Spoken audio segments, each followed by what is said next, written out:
Je m'appelle Bastien Mourgue, j'ai 25 ans. Je suis titulaire d'un Master 2 Archives que j'ai obtenu à Lyon 3 en septembre 2022.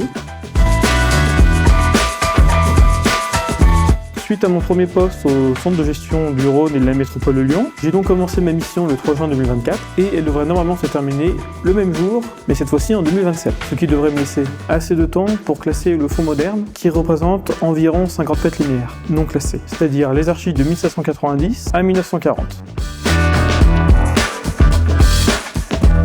Être archiviste à Lons-le-Saunier, c'était une très belle opportunité parce que la ville n'a jamais connu d'archiviste, ou alors les derniers archivistes à avoir été nommés l'été dans les années 1930.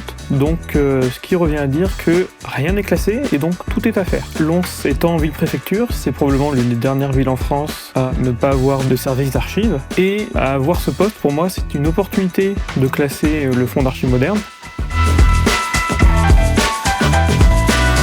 On a ici le cadastre de 1870, donc de la ville de Lons, qui est complet et qui se trouve dans une boîte en bois et formica. Donc on retrouve ici le tableau d'assemblage avec évidemment toutes les sections. Voilà, donc ça c'est vraiment un document plutôt prestigieux. Et c'est l'un des nombreux documents prestigieux qu'on pourra retrouver dans les archives municipales. Je ne sais pas si l'on peut se rendre compte, mais une feuille A4, c'est cette taille. Et par rapport au cadastre, ça représente ça. On peut s'imaginer la taille des volumes, notamment quand il fallait les consulter ou les emprunter.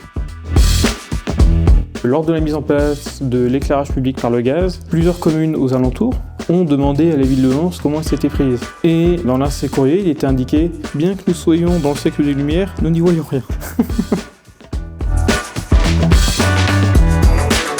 Les citoyens peuvent avoir accès aux archives car elles sont communicables de plein droit dès leur création, sauf évidemment dérogations, notamment concernant la protection de la vie privée qui existait donc par les lois informatiques et archives de 1979 et également par la loi RGPD de 2018. Cependant, les archives que je classe ne seront elles communicables qu'à la fin de mon classement.